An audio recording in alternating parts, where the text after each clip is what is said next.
Friday, 27th January, and it's time for you to express your views on some of the biggest stories making the news rounds. Good morning and welcome to Joy News Interactive. And we are live on Joy News channel on Multi TV, as well as GoTV 144 and DSTV channel 421. My name is Victor Brache, and you can join the conversation via our social media platforms on Facebook and Twitter. It's Joy News on TV. It started yesterday. The hashtag #NoGhanaAt60 was used by many citizens to express their view on the government setting up a committee to plan for the event. Well, it happens the hashtag didn't get to the president, and possibly the comments that came with it couldn't reach him.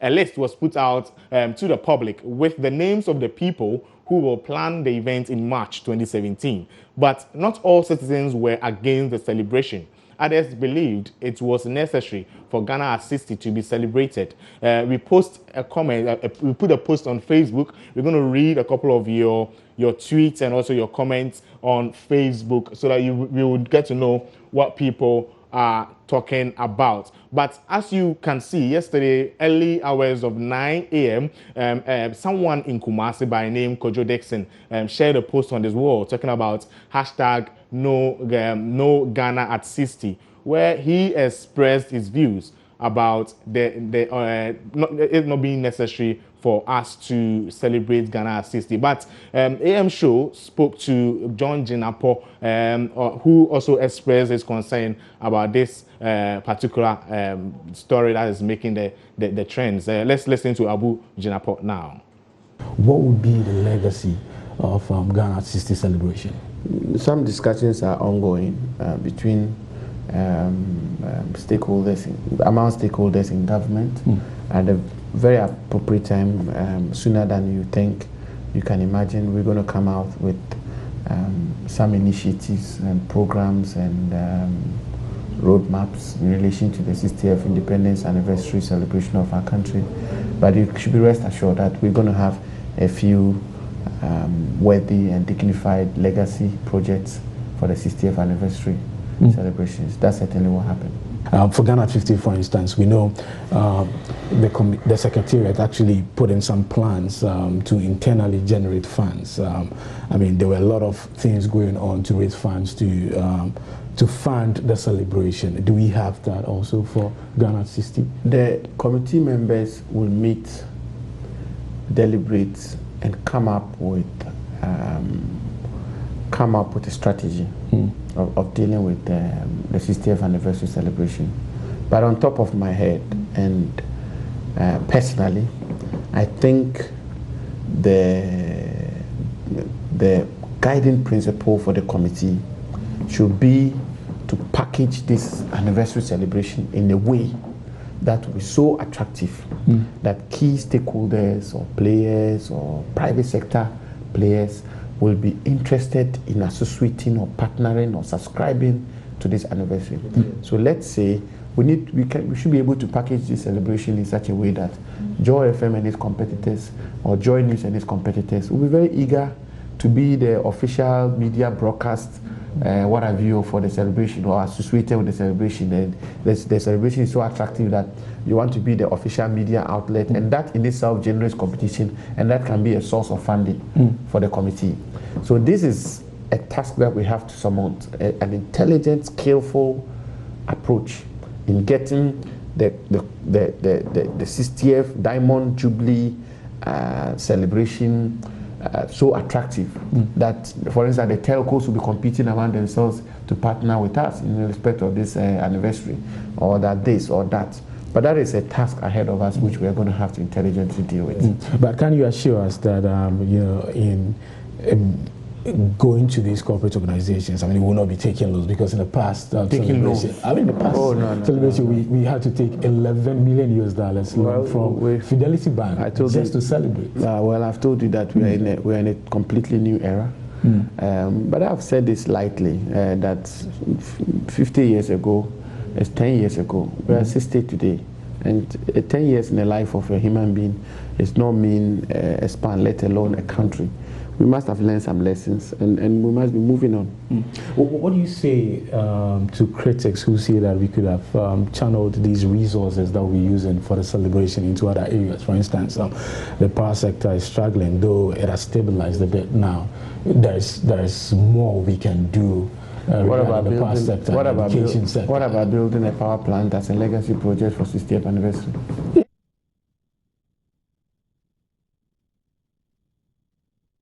Let's read some of your comments on Twitter. We have Julian who says, hashtag no Ghana at 60. We are tired of celebrating nothing. Channel the money somewhere else till we become like Singapore. We have Nana Sapon who says, hashtag no Ghana at 60. And then he says a bit of premature ejaculation. Methinks, Fusto says, so not commemorating. It will mean our problems. We have Ed Boache who says there's nothing like modest celebration at Nana Akufo-Addo. Please hashtag no Ghana at 60. We like the march parts. Then we have John Latte who says celebrating hashtag no Ghana at 60 celebration. We say at Joy 99.7. We have Miss Gladys who says hashtag no Ghana 60 Nana Akufo-Addo. Ado Dako Nicola says hashtag no Ghana 60 at M Baumia. Okay, so he's tweeting at Baumia and also a couple of people, Nana Akufo-Addo to Kojo Oponkroma too. We have Prince Kojo Agre who says hashtag no Ghana at 60. He didn't add his comment to it. We're going to read comments on Facebook. We have Salah Baku who says it is just a way of spending Ghana's money. What didn't we see in Ghana at 50? Politicians should give us a break. We are tired of them, walai. And then we have Smart Enox who says, I don't think it's bad celebrating this day, but a 30-member committee is too much. Anyway, I understand they will not receive any alawa, and I am convinced His Excellency has promised to make it modest. We have Haruna Wiseman who says it's good for us to celebrate. What matters is the manner of the celebration. Being poor should not stop us from celebrating your birthday. You just have to celebrate within your means, and that's what Nana Addo's government is committed to. We have Don Wayne Samuel who says, I began believing in NPP governance when the Committee on the Handover Transition rejected a certain allowance. Unlike those people who have no love for this nation, NPP go higher. We the good citizen, they your back. We have Felix Kweku who says, when hopes turn powder, and then he continues to say, chants, applause, excitement, tears of joy, and jubilation filled the masses when the bell was ranged for his installment as the first gentleman of the land. At long last, the long-awaited Messiah, in quotes, had arrived to the relief of its citizens. They have reached the apex of all their worries, tribulations, and hardships. And he continues to say, the Messiah, in quotes, retreated its citizens to be citizens and not spectators as such. Protection of state funds in his paramount priority. He promised good governance coupled with effective management and state assets to the advantage of the less privileged in the society. You can read a couple of all these, the continuation of this write-up on Facebook. We have Moses Dennis who says, lawyer is and come out right. One consequences of transparency is that you get questioned, bashed, or praised at every step of the way. We have Nana Kwabena Trump who says they shouldn't overspend. We are watching and citizens as well. Solomon Tete says, so this is how His Excellency is going to protect the public purse. And then he continues to say, one celebration, 30-member committee. Prince Nuruddin Baumia says, Mr. President wants to strengthen the sense of patriotism in the country. I can't wait to see the day. We have Okatachie Yao Edupoku who says it's good, but we should not overspend on the celebrations. Arnold says, Ghana money go enter bush again. And we have Ata Amwa who says, needless, use the money on healthcare. Sedem Esuman says, Jefferson Saki in the 30-member committee. Wow. And then we have Wastoni who says, I really like the way this president is doing his things. Justice Kofor says, great. And Augustine David says, Ghanaians will judge at the end. So these are a comment. These are the comments on Facebook. You can still send in your comments and we're going to read them. Let's go for a short break. When we come back, we have more.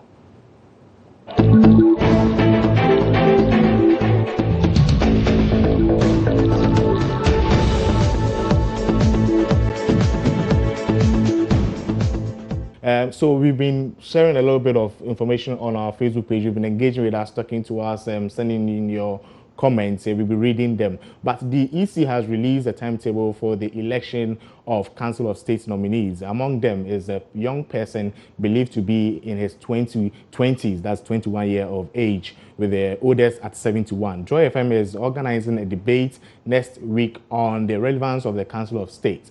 But as the EC has closed its nominations and is preparing to have the election of council members on February 9th, we are asking, do you care who represents you on the Council of State? I'm going to read a couple of your comments on our Facebook page. We have Don Wint Samuel, who says, Joy News, please ask the EC that 70 million Ghana cedis has been paid to them. So when will they pay us? It's almost 2 months now. Prince Nuruddin Baumia says, of course, yes, we must appreciate the role they played as Council of State. We have Nana saying, do they really advise the president? I don't believe so. Ghana, let's do something serious about the constitution. We have Juventus saying, what do they do? What do they do, Kra? And we have Osikani Kojo, the second, who says, of course, yes. Justice Kofo Boatin says, good job. Entry Ado says, yes. You can still send in your messages. We're going to read them and then make it known to the public. But you see, on social media, people have been talking about why January hasn't come to an end. And then they've given it the nickname, the dry month. And when I say dry, I mean it's dry financially. But it will be over in 4 days, which is next week. On Tuesday, we will wrap up with January. We asked you how you feel about being paid in January, and these are some of your comments when we asked about you being paid, in January. A lot of people have been expressing their concerns about why January has not come to an end. If you go on Facebook, there are people, throwing in and out what they think about January not ending. We're reading your comments very soon. You can still send your comments to us on Facebook, on Twitter. We're going to read it as soon as we get the feed. Let's go for a quick break. When we come back, we have more for you.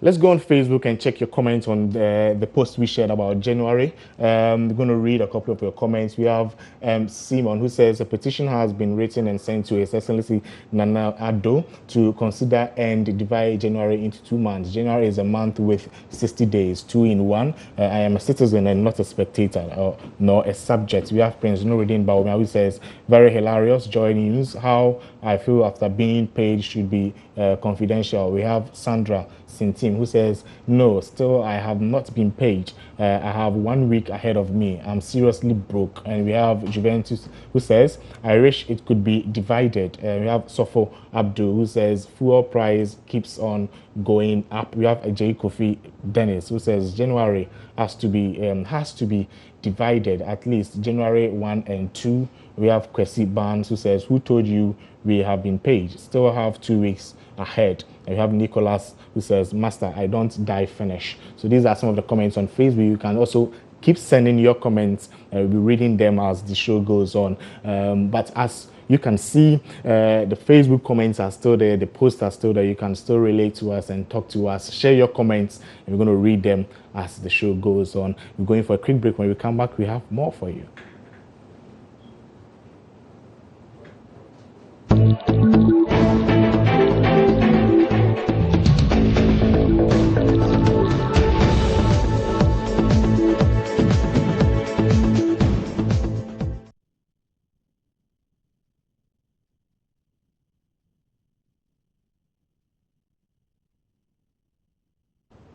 Welcome back from that short break. And this is how we end today's Joy News Interactive. My name is Victor Brache. Stay with us for more news.